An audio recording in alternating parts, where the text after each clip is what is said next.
fall in love. It's a fairy tale. The end.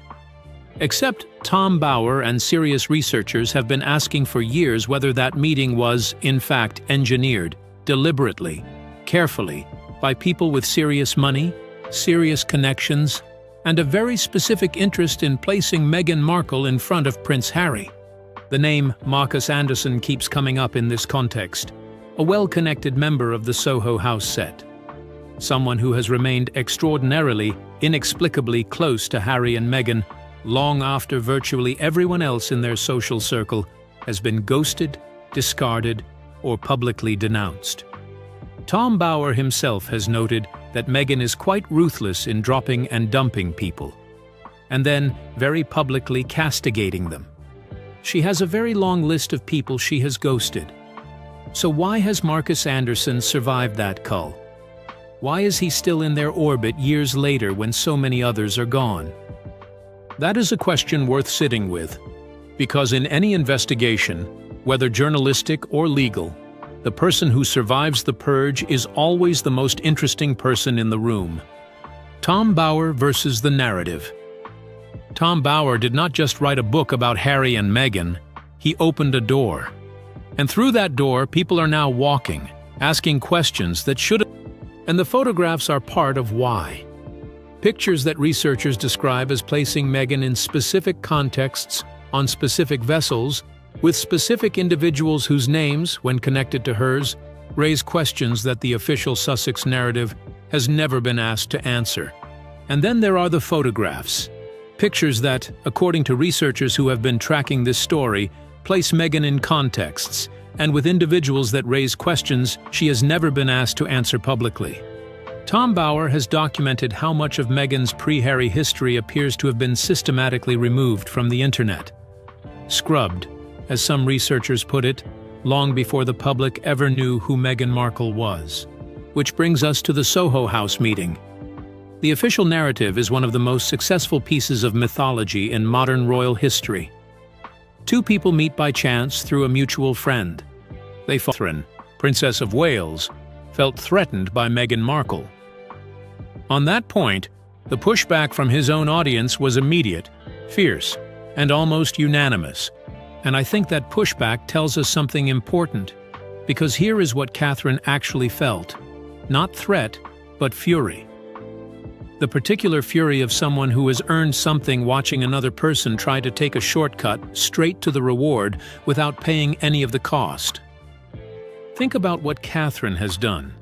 She has spent over a decade doing the patient, invisible, unglamorous work that actually holds an institution together. Showing up on cold days in Colchester, opening hospitals in Stockport, doing the work that never makes the front page but is the foundation of what the monarchy actually is.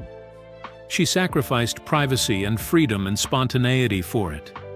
She survived public humiliation and press intrusion. Have been asked years ago. His method has always been the same. He follows threads. He documents contradictions. He does not accept the official narrative uncritically, and he does not allow discomfort or legal threats to stop him from publishing what his research reveals. His entire career has been built on exactly this approach: forensic, patient, fearless examination of powerful people who believe their narrative is too strong to be challenged.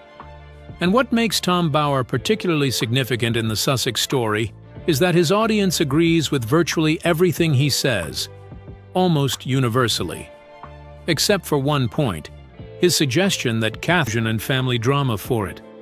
She understood before she was 20 years old what it would cost her, and she paid that cost every single day.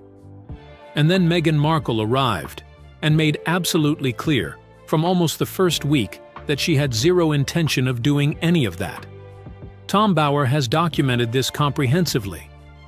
Meghan was furious that she and Harry were living in a smaller house at Kensington Palace. Meghan believed, and Tom Bower has been explicit about this, that she should be the future queen. A woman who had been in the royal family for 5 minutes believed she deserved the position that Catherine had spent a decade preparing for. That is not a threat. That is an insult. And Catherine saw it for what it was within weeks of meeting Meghan. Not an arrival. A problem. A serious institutional problem, dressed in designer clothes. Some people inside royal circles already had concerns long before the wedding took place. These worries were never announced publicly. There were no official warnings or dramatic arguments. Instead, there was a quiet feeling that something was not quite right. It was kept private, carefully controlled, and rarely spoken about openly. Those who had spent years inside the royal institution believed they had seen enough to notice certain patterns. What they were seeing did not fully match the happy picture being shown to the world. It was not one big event that caused concern. It was many small moments that slowly added up. Some decisions seemed different from normal royal traditions. Some conversations and interactions were not openly disrespectful, but they created an uncomfortable feeling that was hard to ignore. These were the kinds of details that never appeared in newspaper headlines but stayed in private discussions. As these small moments continued, quiet questions began to grow. They were not loud accusations or harsh criticism. Instead, he was a man who couldn't find an English woman who caught up with his depressions, his paranoia, his lack of intellect, to be very crude about it. And Meghan gave him a safety net. Many people following the royal family are shocked by new claims about Prince Harry and Meghan Markle's royal wedding. Reports based on author Tom Bower's account suggest that what looked like a perfect fairy tale in front of the world may have been filled with private arguments, growing tension, and difficult moments behind palace doors. But because of the way they behaved in the last 4 or 5 years, and as a price of betrayal, their reputation and their status and their fortunes are crumbling. For years, there have been rumors about problems that were kept out of the public eye. So, were Harry and Meghan's wedding troubles already beginning before they even said, "I do"? Or have these stories been exaggerated over time? Meghan was not going to obey any rules. She had no intention of staying, and that she was going to be a huge problem. But what do you think really happened behind the scenes of the royal wedding? Are these claims believable, or are they just another chapter in the ongoing royal drama? Share your thoughts, and stay tuned for more royal news, stories, and updates. Royal wedding tensions. From the outside, everything looked perfect. People around the world watched as Meghan Markle and Prince Harry prepared for what many called a once-in-a-generation royal wedding. The beautiful location, the excitement, and the worldwide attention made it feel like a real-life fairy tale. Every photo and television broadcast showed the same picture: happiness, unity, and a bright future. But behind that perfect image, something very different was quietly developing. According to stories later shared by Tom Bower to him, Africa, wildlife, conservation, and charity work were all major parts of his life. According to Bower, these were not small details. They were carefully understood before the relationship began. What makes the story even more interesting is how smoothly everything seemed to happen after they met. They appeared to connect almost immediately. Their chemistry seemed real, and from the outside, around 2013, her goals seemed to change. The people around her and the circles she moved in reflected a stronger interest in wealth, status, and worldwide recognition. With each step, she appeared to get closer to a world where knowing the right people was just as important as having the right opportunities. Seen this way, her introduction to Prince Harry becomes even more important. Bower claims that before they met in London, Meghan had already learned a lot about Harry. She did not only know him as a famous prince, she also knew about his personal interests, his beliefs, and the causes that meant the most. Something that began long before the engagement, long before the headlines, and long before the world was invited to witness the story unfold. As attention shifts backward, the origins of the relationship itself begin to take on a different tone, one that feels less accidental and more deliberate. According to Tom Bower, the path relationship looked genuine and almost certain from the beginning. But when that quick connection is viewed alongside the earlier timing, preparation, and growing social connections described by Bower, the simple love story becomes more difficult to accept without asking questions. Everything seemed easy and almost meant to happen as their relationship grew stronger with remarkable speed and confidence. Why did Meghan and Harry's romance move so fast? Why did their love story shock the royal family? Let's take a closer look. Meghan and Harry's fast-moving romance. After they met, everything started moving very fast. What began with one introduction in London quickly grew into a much deeper and more serious relationship. To people watching from the outside, it looked like an instant and powerful connection. It seemed like two people who were completely sure about each other from the very beginning. A meeting that may not have been chance. That quiet uncertainty did not simply exist on its own. It was connected to something deeper. Or was it also part of a larger plan shaped by long-term goals? The suggestion is not presented as confirmed fact, but it introduces a level of complexity that is difficult to ignore. It invites a different way of looking at the choices, the timing, and the outcomes. What makes this claim particularly striking is how it reframes everything that came before. The preparation, the rapid connection, the shifting social circle, the carefully constructed image. Each element begins to feel connected to emerge. The wedding itself amplified that access. The presence of global figures, the scale of media coverage, and the attention from industries beyond the royal family all contributed to a moment that connected Meghan to a powerful international audience. According to this view, those connections were not temporary. They became part of a foundation that could be built upon in the years that followed. Deals, partnerships, and opportunities that emerged later begin to look less surprising when placed against the backdrop of that moment. This raises a question that sits at the center of the narrative. Was the relationship simply a personal bond that led naturally to marriage and subscribe? Prince William saw it too. He tried to warn Harry. He told him directly that it wasn't going to work. Harry didn't listen.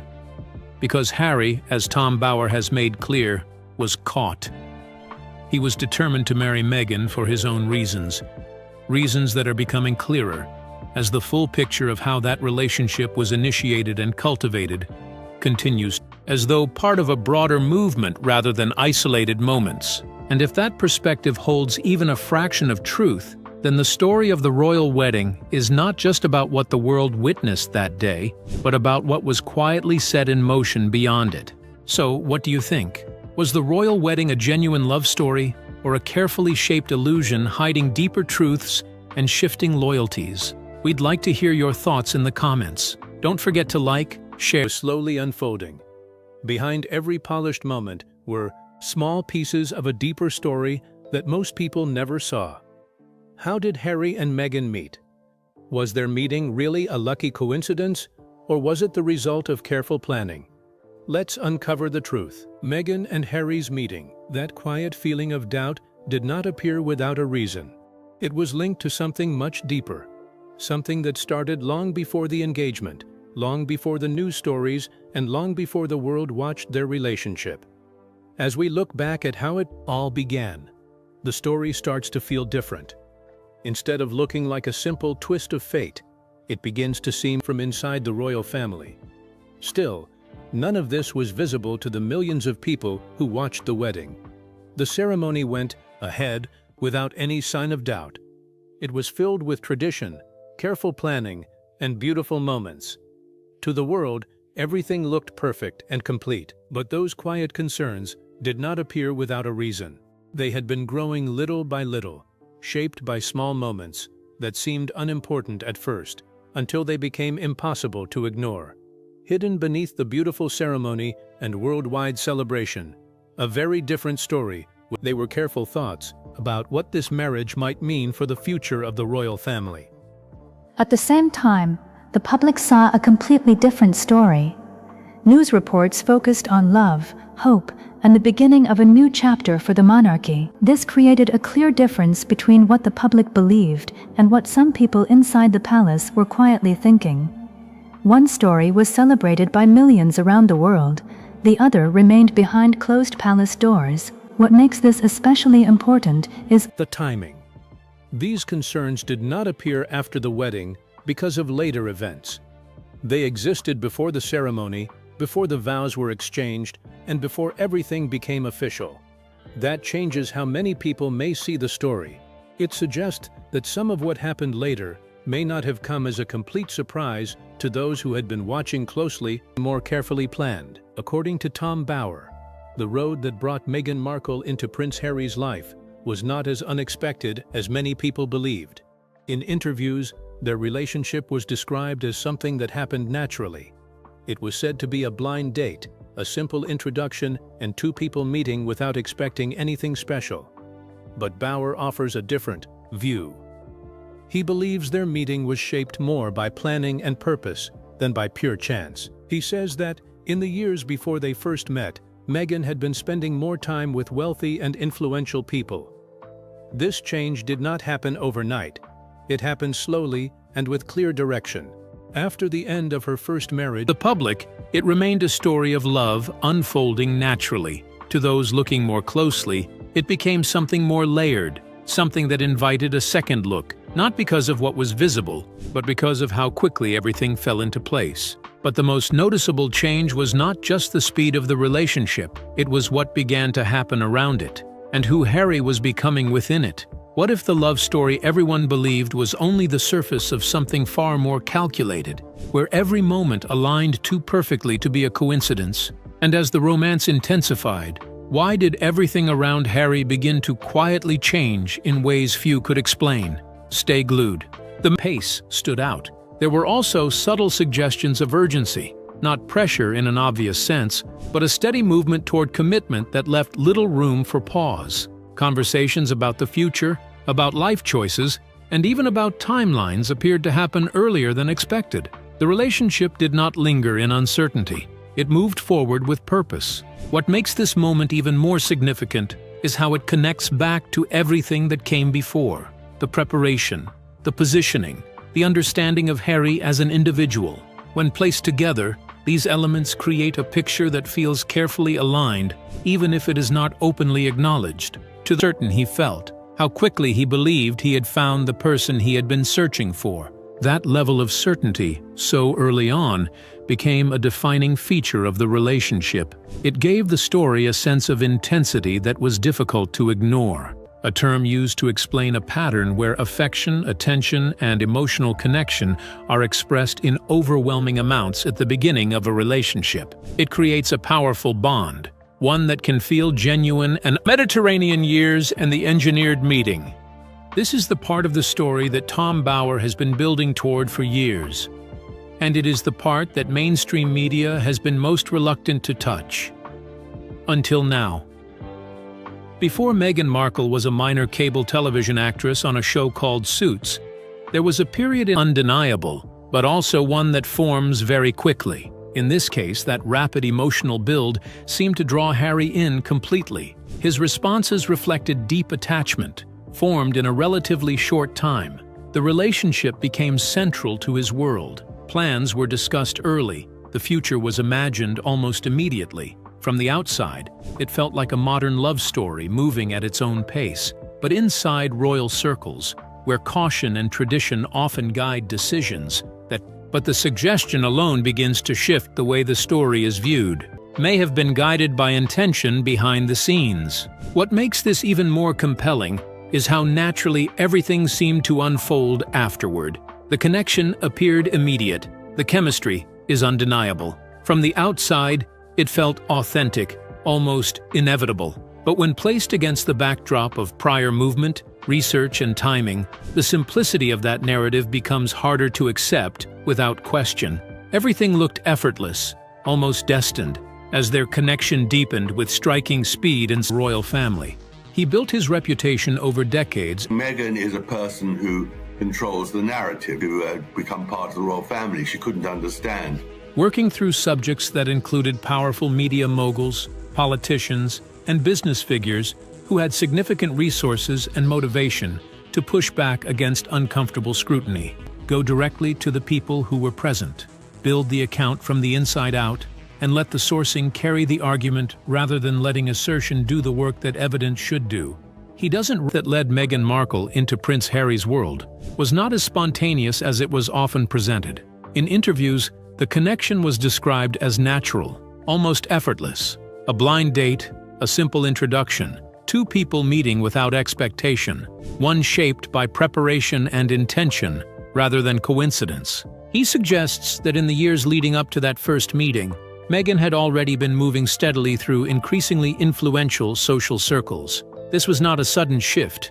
It was gradual and focused. Her direction appeared to change. The environment around her began to reflect a different kind of ambition, one that aligned more closely with wealth, status, and global visibility. Each step seemed to bring her closer to a world where connections mattered just as much as opportunity. Within that context, the introduction to Prince Harry takes on added significance. Bower claims that before their first encounter in London, Meghan had already taken time to understand who Harry was, not just the public figure but the person behind the image, his interests, his values, the causes he cared about, Africa, conservation, humanitarian work. These were not random details. They were central to his identity, and according to Bower, they were studied carefully. That level of preparation raises an uncomfortable question.